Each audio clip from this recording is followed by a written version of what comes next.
μένουμε στη διεθνή επικαιρότητα. Συνεχίζουμε ενδεχομένως και με το ίδιο θέμα. Έχουμε τον Χρήστο τον Αργυρίου, διεθνολόγο και ειδικό συνεργάτη του Ιδρύματος Στάλφορντ. Καλησπέρα, Χρήστο, όπως κάθε Παρασκευή εδώ. Τι κάνεις, πώς είσαι? Καλησπέρα. Καλησπέρα σε εσάς, τους τηλεθεατές και στα παιδιά στο Control. Να είσαι καλά. Ευχαριστώ. Πολύ ενδιαφέρουσα η συζήτηση που είχατε προηγουμένως. Ξέρεις ότι στα θέματα που βάζει επικαιρότητα και αναλύονται, ναι, στα τηλεοπτικά παράθυρα ειδήσεων ή σε εκπομπές, θέλω να αποστασιοποιούμε, γιατί δεν θέλω να επαναλαμβάνω τα ίδια μεταφέροντας ειδήσεις. Θέλω να σου βγάλω για πρώτη φορά πάνω στο θέμα αυτό μια μελέτη που έχω ξεκινήσει και κάνω. Μα γι' αυτό βγάζουμε σένα πάντα μετά. Είχα τον Γιώργο πριν που είναι δημοσιογράφος και έδωσε το ρεπορτάζ, αν θέλεις. Έτσι. Ναι. Και μετά έρχεσαι εσύ, Χρήστο, τραβάς την κουρτίνα και λες ειδού. Τώρα μένει να δούμε αν αυτό που θα σας πω, γιατί είναι μακροπρόθεσμο, θα υλοποιηθεί ή όχι. Ναι. Λοιπόν, η υπόθεση που εξετάζω την έχω ονομάσει εγώ υπόθεση στροβιλισμού των αέναων πολέμων. Ναι. Φύγαμε από τον πόλεμο στη Μέση Ανατολή, ο οποίος είναι αέναος, δεν έχει τελειώσει. Έχουμε αέναο πόλεμο τελικά μεταξύ Ουκρανίας-Ρωσίας, γιατί δεν τελειώνει. Και τώρα έχω την εντύπωση, όπως είπα και στην εκπομπή σας, στο δελτίο σας την προηγούμενη εβδομάδα, ότι είμαστε στην περίπτωση που θα εισέλθουμε στον αέναο πόλεμο της Αφρικής. Της Αφρικής. Ξεκινάμε από τη Βόρεια Αφρική, όπως εξήγησα για τις χώρες της Λιβύης, κυρίως που αναφέρατε κι εσείς, αλλά και τις συνορεύουσες Αλγερία, Τινησία, που έχουν σοβαρό πρόβλημα επίσης. Η Αίγυπτος, σαφέστατα. Και αυτές οι συγκρούσεις που υπάρχουν στη Λιβύη και συμπαρασύρουν και άλλους παίκτες της περιοχής, ενεργοποιούν τη δήμη, τραβώντας γειτονικές περιοχές και τελικά μετατρέπουν σε πεδίο τριβής μεγάλης ισχύως στην περιοχή της χώρας αυτές. Ναι. Συνδέει δηλαδή τις φαινομενικά ξεχωριστές συγκρούσεις στη Βόρεια Αφρική και τη γραμμή Σαχέλ. Εκεί ήθελα να καταλήξω, γι' αυτό και είπα ότι είναι μακρόπροθεσμο αυτό που θα σας αναφέρω. Ναι. Υποδηλώνοντας ότι θα μπορούσαν να αποτελέσουν μέρος ενός μεγαλύτερου γεωπολιτικού καταράκτη, όπως το ονομάζω. Η ιδέα που φέρνω είναι ότι μία δήμη των Forever Wars που είχε ανακοινώσει και ο Τζο Μπάιντεν θα μπορούσε να επεκταθεί από τη Λιβύη στη γραμμή Σαχέλ, έχοντας την Κίνα ως βασική μεταβλητή για μένα. Την Κίνα. Τι θέλω να πω. Η οποία Κίνα έχει βάλει πόδι εκεί. Μπράβο. Έτσι. Γιατί το λέω όμως αυτό. Διότι λαμβάνοντας υπόψη τη στρατηγική πίεση που άσκησαν οι Ηνωμένες Πολιτείες στη Ρωσία, χρησιμοποιώντας το χαρτί Ουκρανία για τη στρατηγική ένταξη και τη στρατηγική ένταξη αυτή στο ΝΑΤΟ, ανάγκασαν τη Ρωσία να εισβάλλει. Ναι. Γιατί ήταν κόκκινη γραμμή για τη Ρωσία. Ο εισβολέας λοιπόν είναι κατακριτέα στα μάτια όλου του κόσμου. Δηλαδή όλος ο κόσμος τη δείχνει. Και η Αμερική είναι από πάνω λέγοντας ορίστε η Ρωσία τι κάνει. Αν χρησιμοποιηθεί λοιπόν, όπως πιστεύω εγώ, η ίδια τακτική εναντίον της Κίνας, χρησιμοποιήθηκε η ίδια τακτική, να βάλω εντός παρενθέσεως και με το Ιράν τώρα. Αν χρησιμοποιηθεί, όπως πιστεύω, και η ίδια τακτική και για την Κίνα, δηλαδή η εξάπλωση των αέναων πολέμων σε χώρες όπου η Κίνα έχει επενδύσει δισεκατομμύρια ή έχει συμφέροντα υψηλής στρατηγικής σημασίας, ναι, τότε ίσως την αναγκάσουμε τη σειρά της να επιτεθεί στην Ταϊβάν, εξισώνοντάς την με τη Ρωσία. Ό,τι απώλειες έχω από εκεί, να προσπαθήσω να τις ισοφαρίσω εντός εισαγωγικών από εδώ. Βάσει των όσων συμβαίνουν. Γιατί σας λέω και πάλι, η Ρωσία πιέστηκε από τις ΗΠΑ. Οι ΗΠΑ είδαν ότι αυτή η στρατηγική αποδίδει, όπως απέδωσε και με Ιράν. Οπότε τώρα πάμε στην Κίνα. Για μένα λοιπόν το πρώτο στάδιο είναι η Λιβύη ως επίκεντρο της σύγκρουσης που τροφοδοτείται από εσωτερικές διαιρέσεις και εξωτερικούς spoilers. Οι spoilers, για τον κόσμο να καταλάβει, γιατί μιλάμε στη γλώσσα των διεθνών σχέσεων, είναι οι δολοπλοκίες εντός εισαγωγικών από τρίτα κράτη, όπως είναι η Τουρκία π.χ. Ναι. Γίνεται ένας αυτοσυντηρούμενος αέναος πόλεμος. Δεν χρειάζεται κάτι το ιδιαίτερο, εφόσον είναι ήδη διαιρεμένοι. Ας βάλουμε στο κάδρο και τις τρίτες χώρες, οι οποίες έχουν οικονομικές απολαβές, κυρίως από πετρέλαιο, ναι, και από πώληση όπλων. Καταλαβαίνουμε ότι όντως θα είναι αυτοσυντηρούμενος ο πόλεμος εκεί. Γιατί θα πάρουν τα χρήματα, όπως τώρα ζητάει και ο Χαφτάρ στη Λιβύη. Συμπαρασύρει τους γείτονες της Βόρειας Αφρικής, γι' αυτό φοβούνται και την ασφάλεια τους στην Ισία, Αίγυπτος και Αλγερία, οι οποίοι πρέπει να αντιμετωπίσουν, όπως εμείς, διαρροή ασφάλειας, μεταναστευτικές ροές και αποσταθεροποιητική παρουσία ξένων παραγόντων και μισθοφόρων. Το δεύτερο στάδιο είναι η επέκταση στη γραμμή Σαχέλ. Η δίνη της Λιβύης τραβάει στη σύγκρουση του Νότου, στη νότια περιοχή της δηλαδή, και τη γραμμή Σαχέλ που παρομοιάζω ως πτυτικό μείγμα. Υπάρχουν στην περιοχή εκεί αδύναμες κυβερνήσεις και φτώχεια. Ναι. Εδρεωμένες τρομοκρατικές ομάδες, αποδεδειγμένα. Ένα κενό που άφησε η απόσυρση των ευρωπαϊκών δυνάμεων μετά από απέτηση της Αφρικανικής Ένωσης, όπως είναι η Γαλλία, παραδείγματος χάρη. Έχουμε αυξανόμενη παρουσία ασφάλειας από τη Ρωσία μέσω της Wagner, η οποία έγινε African Corps, αλλά και από τουρκικές δυνάμεις. Γιατί έχει βάλει πόδι και η Τουρκία, από ό,τι ξέρουμε. Ναι, βέβαια. Στο τρίτο στάδιο τώρα, ο ρόλος της Κίνας είναι καταλυτικός. Εδώ είναι που τα συμφέροντα της Κίνας μετατρέπονται από καθαρά οικονομικά, όπως έχουμε συνηθίσει ως σήμερα, σε θέματα ασφαλείας, δημιουργώντας τις συνθήκες αύριο για μια ευρύτερη σύγκρουση. Ο κινέζικος παρεμβατισμός είναι το κέντρο της θεωρίας που σας εξηγώ. Ωστόσο, είναι πολύ συγκεκριμένο είδος παρέμβασης, το οποίο καθιστά τη θεωρία του στροβιλισμού πιο περίπλοκη. Δηλαδή, έχουμε οικονομικά συμφέροντα. Η εμπλοκή της Κίνας στη γραμμή Σαχέλ αφορά πρωτίστως την εξασφάλιση πόρων και την επέκταση των αγορών της. Δηλαδή, το Σαχέλ είναι πλούσιο σε ουράνιο. Είδαμε τι έγινε με το ουράνιο. Νίγηρας. Είναι πλούσιο σε λίθιο. Καταλαβαίνουν όλοι τι πάνε να πει αυτό. Μάλι. Χρυσό και πετρέλαιο. Τσάντ και Νίγηρας. Οι επενδύσεις λοιπόν της Κίνας στο πλαίσιο της πρωτοβουλίας που έχει βγάλει και την έχουμε αναλύσει εδώ και πάρα πολύ καιρό, το δρόμο του μεταξιού δηλαδή, επικεντρώνονται σε μεγάλο βαθμό σε έργα υποδομής. Όπως είναι αγωγοί, σιδηρόδρομοι, λιμάνια, αεροδρόμια. Είναι ζωτική σημασία λοιπόν αυτά για τις αλυσίδες του δικού της εφοδιασμού. Οπότε αυτό τι φέρνει στο προσκήνιο? Την επιτακτική ανάγκη ασφάλειας. Και εκεί πάμε σε στρατιωτικά μέσα πλέον. Να ρωτήσω κάτι. Ακούγοντάς. Ποιος ενοχλείται από την παρουσία της Κίνας, επενδυτικά τουλάχιστον και οικονομικά, έτσι, και εμπορικά, όλη η Δύση, στην υποχασαχάρη Αφρική? Είναι μόνο η Δύση? Μήπως ενοχλούνται και χώρες άλλες, πέρα από τη Δύση? Γιατί η Δύση είναι το προφανές. Όταν λέω Ευρωπαϊκή Ένωση, Ηνωμένες Πολιτείες, ναι. βάζω μέσα και την Τουρκία, έτσι. Εκεί ήθελα να φτάσω. Την είπες, μπράβο. Εκεί ήθελα να φτάσω. Στην Τουρκία. Ναι, η επιτακτική ανάγκη ασφάλειας αυτή λοιπόν που βάζουν οι Κινέζοι, γιατί τη βάζουν? Δεν είναι μόνο ότι θέλουν να προστατεύσουν την περιουσία τη δική τους, την προστασία των περιουσιακών τους στοιχείων, αλλά θέλουν να προστατεύσουν κάτι το οποίο δεν έχω ακούσει αν έχει υποθεί, την περιουσία και την ασφάλεια άνω του 1 εκατομμυρίου υπηκών που εργάζονται στην Αφρική Κινέζων. Πάνω από 1 εκατομμύριο. Έχει ήδη πάει 1 εκατομμύριο Κινέζοι. Έτσι. Ναι. Αυτό λοιπόν δημιουργεί ένα ισχυρό κίνητρο για την Κίνα για να γίνει ένας παίκτης ασφαλείας.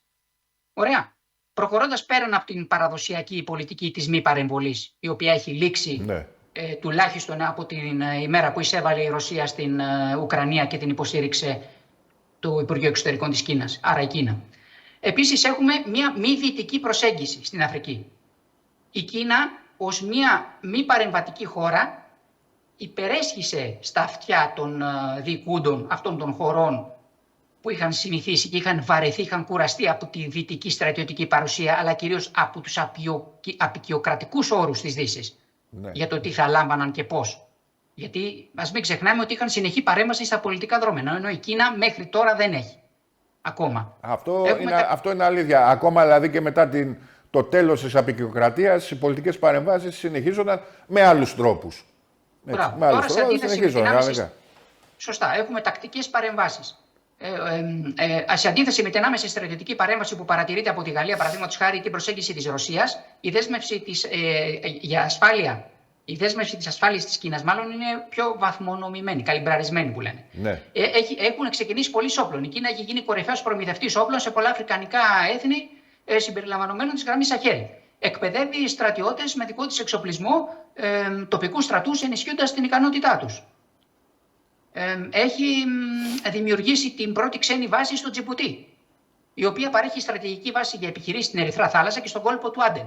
Και οι δύο αυτές είναι κρίσιμες για τις εμπορικές οδούς της. Καταλαβαίνουμε λοιπόν ότι σε μια δηλαδή σύγκρουση τι να γίνει. Τώρα μου δίνεις απάντηση γιατί... Απάντηση. Ναι. Μου ήρθε στο μυαλό το επεισόδιο που υπήρχε με γερμανικό αεροσκάφος τώρα σε εκείνη την περιοχή. Σωστά. Έτσι. Στην Ερυθρά Θάλασσα. Σωστά. Αυτά λοιπόν τώρα όλα που μεταξύ δηλαδή Γερμανών και Κινέζων, για να καταλαβαίνει ο κόσμος. Ακριβώς. Αυτά λοιπόν τώρα είναι ψήγματα, είναι δείγματα. Έχουμε δείγματα. Από αυτά τα δείγματα λοιπόν, τα οποία είναι πολλαπλά, έχω καταλήξει σε αυτό που σας λέω. Γιατί αυτό που σας λέω είναι μακροπρόθεσμο. Όχι μεσοπρόθεσμο, όχι βραχυπρόθεσμο. Είναι μακροπρόθεσμο. Δηλαδή πρώτα θα αδειώσουμε ένα πόλεμο στη Βόρεια Αφρική, τον οποίο θα βλέπουμε εν καιρό να επεκτείνεται. Δηλαδή, εγώ προσωπικά πιστεύω, δεν ξέρω αν θα πέσω έξω, θα το δούμε, γιατί και εγώ κρίνομαι και κρίνω και τον εαυτό μου από τις προβλέψεις που κάνω, με τα μοντέλα που έχω. Αν πέσω έξω θα το πω, δηλαδή δεν έχω κανένα πρόβλημα και μακάρι και να μην έχουμε και πολύ σοβαρά προβλήματα. Αλλά δεν το βλέπω, γιατί εφόσον μπήκαμε στη δίνη των άεναν πολέμων, αυτό που λέω, νομίζω ότι και στη Βόρεια Αφρική θα συμπαρασύρει και άλλες χώρες. Η παρουσία της Κίνας, λοιπόν, όπως έλεγα προηγουμένως, θα αποτελέσει μέρος μιας στρατηγικής για να τραβήξει το Σαχέλ στο στροβιλισμό αυτό των άεναν πολέμων. Διότι αν οι Ηνωμένες Πολιτείες μετά τη Ρωσία είχαν στόχο το Ιράν, τώρα πάμε στην Κίνα μοιραία. Βέβαια. Δεν έχει μείνει κάτι άλλο. Είναι πιο εύκολα λοιπόν να χτυπήσει στην Κίνα? Εκεί που είναι η ίδια ή εκεί που έχει βάσεις? Εκεί που έχει βάσεις, φυσικά, δεν είναι το ίδιο σταθερή. Ακριβώς. Άρα, που έχει βάσεις στην Αφρική. Ακριβώς. Στην υποσαχάρια Αφρική, για να είμαστε συγκεκριμένοι. Ακριβώς. Αυτό αφορά λοιπόν λιγότερο μια άμεση προγραμματισμένη στρατηγική για τη δημιουργία συγκρίσεων που αφορά περισσότερο την ακούσια συνέπεια των ενεργειών της Κίνας σε μια περιοχή που είναι ήδη όριμη και ασταθής. Υπάρχει ανταγωνισμός δια αντιπροσώπων, όπως σας είχα πει και την προηγούμενη εβδομάδα, δηλαδή πρόξης. Η επέκταση επιρροής της Κίνας φέρνει άμεσο ανταγωνισμό, όπως μου είπες προηγουμένως, με Ρωσία και Δύση. Ναι. Ενώ η Κίνα αποφεύγει συνήθως. Ναι. Και Τουρκία. Αλλά την Τουρκία δεν τη βάζω όμως σε καμία περίπτωση στην ίδια χώρα δυναμικής όπως είναι οι Ηνωμένες Πολιτείες και η Ρωσία. Ούτε καν. Ναι, ούτε καν. Εδώ με το Ισραήλ και η Τουρκία έχει θέματα, πόσο μάλλον με τους υπόλοιπους. Υπάρχει λοιπόν ανταγωνισμός, όπως λέγαμε, για τις συμβάσεις των όπλων, για πολιτική επιρροή που τροφοδοτείται από ένα περίπλοκο δίκτυο ανταγωνισμού. Διότι υπάρχουν και άλλες χώρες, όπως σας είπα. Υπάρχει η προστασία επενδύσεων. Αυτός ο ένας πόλεμος που σας λέω από το βορρά εξαπλώνεται στο Σαχέλ και απειλεί άμεσα τις κινέζικες επενδύσεις. Για παράδειγμα, όπως αναφέρατε εσείς προηγουμένως, και νομίζω ότι ανέφερε και τη συνάδελφός προηγουμένως, δεν θυμάμαι το όνομά του, στο πραξικόπημα του Νίκηρα. Ο Γιώργος Λυκοκάπης. Ναι, μπράβο. Ο Γιώργος Λυκοκάπης, στο πραξικόπημα του Νίκηρα. Οπότε αυτή η συνεχιζόμενη αστάθεια θέτει άμεσα σε κίνδυνο. Φέρνει σε κίνδυνο έναν μεγάλο κινέζικο αγωγό πετρελαίου. Καταλαβαίνεις λοιπόν ότι με τα εκατομμύρια που έχουν βάλει εκεί τι έχει να συμβεί. Για να προστατεύσει λοιπόν αυτά τα περιουσιακά στοιχεία η Κίνα θα αναγκαστεί να αυξήσει και τη συμμετοχή στον τομέα ασφάλειας. Τι σημαίνει αυτό? Περισσότερα όπλα, περισσότερο στρατός. Ακριβώς. Οπότε μοιραία περνάει από ένα παθητικό οικονομικό παράγοντα σε ένα ενεργό παράγοντα ασφάλειας. Οπότε τι δείχνει αυτό πλέον? Ότι μπαίνουμε σε ένα νέο γεωπολιτικό επίπεδο. Όχι φάσμα, επίπεδο. Η Κίνα, ο σημαντικός παίκτης ασφάλειας πλέον, προσθέτει ένα νέο επίπεδο πολυπλοκότητας στο ήδη γεμάτο πεδίο ανταγωνιστικών συμφερόντων. Όπως είναι, όπως είπαμε προηγουμένως, Ρωσία, Τουρκία, Ευρωπαϊκή Ένωση, Ηνωμένες Πολιτείες, όλοι αυτοί. Αυτό καθιστά ακόμα πιο δύσκολη λοιπόν την επίτευξη μια διαρκούς ειρήνης κατόπιν διαπραγματεύσεων, όπως είδαμε στην Λιβύη, ότι ναυάγησαν εν τη γενέση τους. Διασφαλίζοντας το καθεστώς, όπως λέω εγώ, των αένων πολέμων. Η δίνη λοιπόν που λέω, αυτός είναι ο τίτλος που δίνω σε αυτή την ανάλυση που έκανα.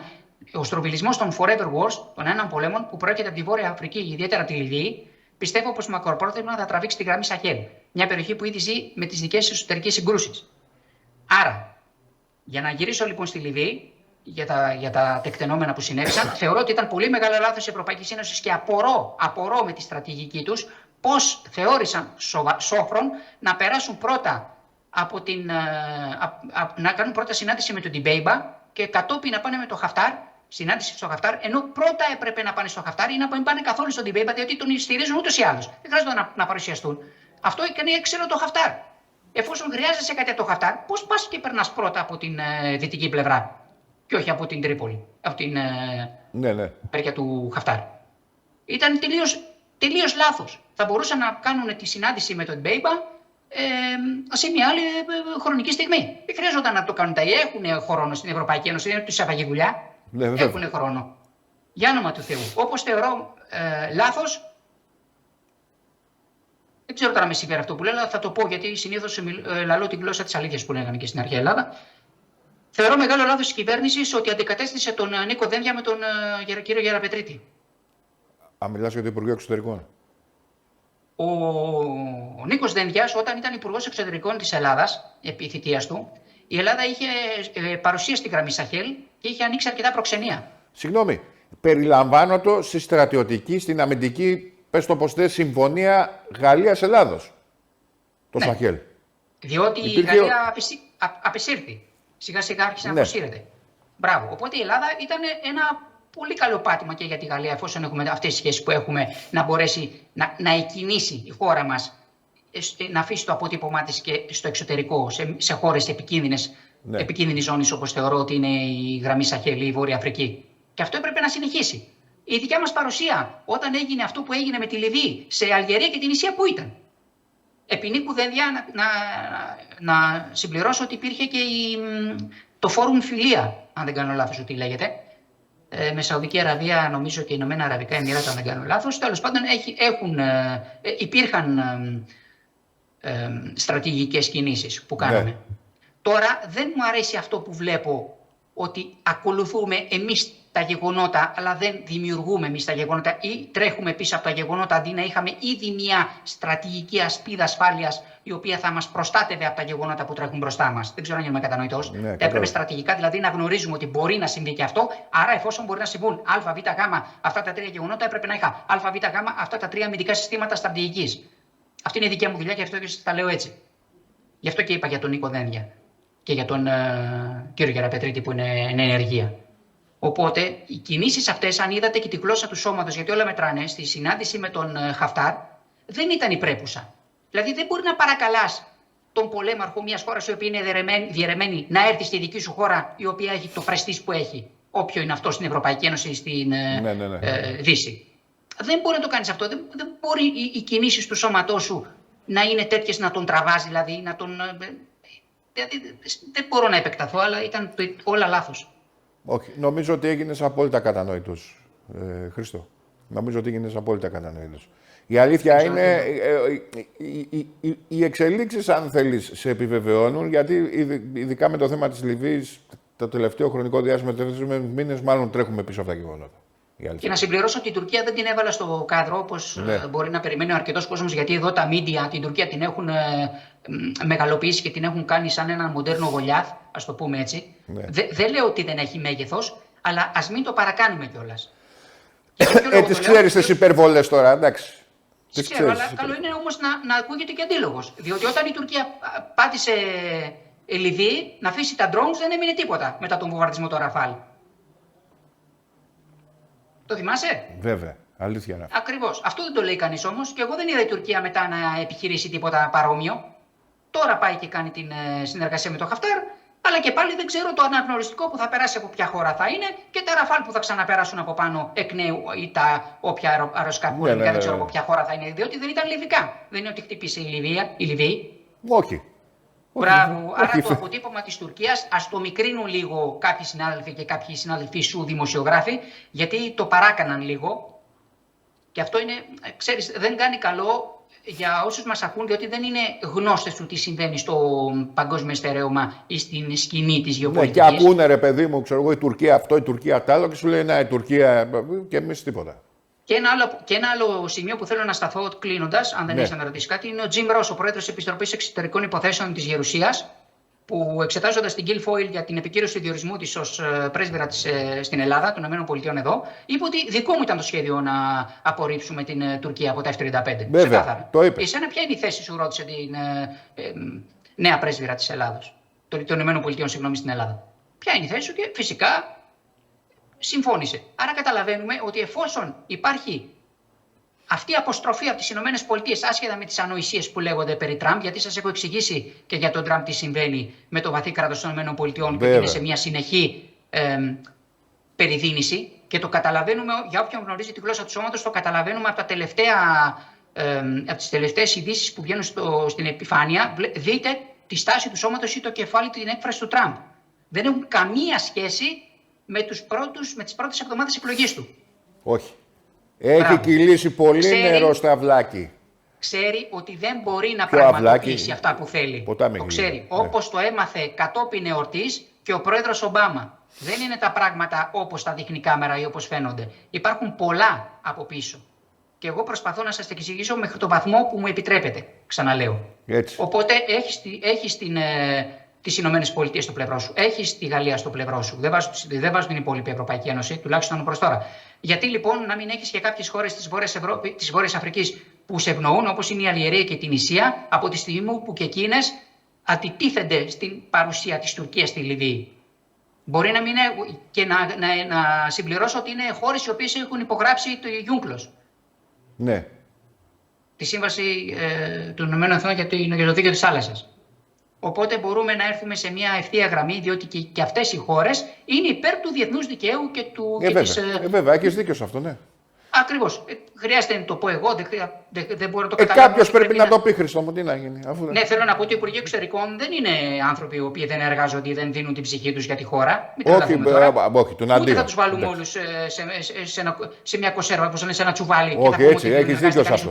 Σε αυτό, ναι, έχεις δίκιο. Και πολύ άξιοι. Βέβαια. Όλοι οι διπλωμάτες είναι πολύ άξιοι και όλοι οι υπάλληλοι του Υπουργείου Εξωτερικών είναι πολύ άξιοι. Ξέρετε γιατί? Διότι πολεμούν με πολύ λιγότερα μέσα από ότι ο άμεσος ανταγωνιστής μας στην Τουρκία. Ναι, αλήθεια είναι αυτό. Ακριβώς. Οπότε δεν πρέπει να το διαγράψουμε αυτό. Όχι. Λοιπόν, και δεν έχουν καμία σχέση, και ο κόπος που καταβάλουν δεν έχει καμία σχέση με την εικόνα οποιοδήποτε Υπουργού Εξωτερικών της χώρας. Έτσι. Ίσα-ίσα που είναι τα υποστηλώματα του κάθε Υπουργού Εξωτερικών. Αλλά θα πρέπει και ο Υπουργός Εξωτερικών να είναι αντίστοιχα άξιος αυτών των ανθρώπων του Υπουργείου Εξωτερικών και του Διπλωματικού Σώματος. Νομίζω ότι αυτή ήταν η καταληκτική σου φράση. Αυτό θα κρατήσω κλείνοντας. Χρήστο μου, σε ευχαριστώ πάρα πολύ. Χάρηκα πολύ που τα είπαμε. Καλό Σαββατοκύριακο. Και εγώ. Καλό Σαββατοκύριακο και περαστικά. Να είσαι καλά, ευχαριστώ.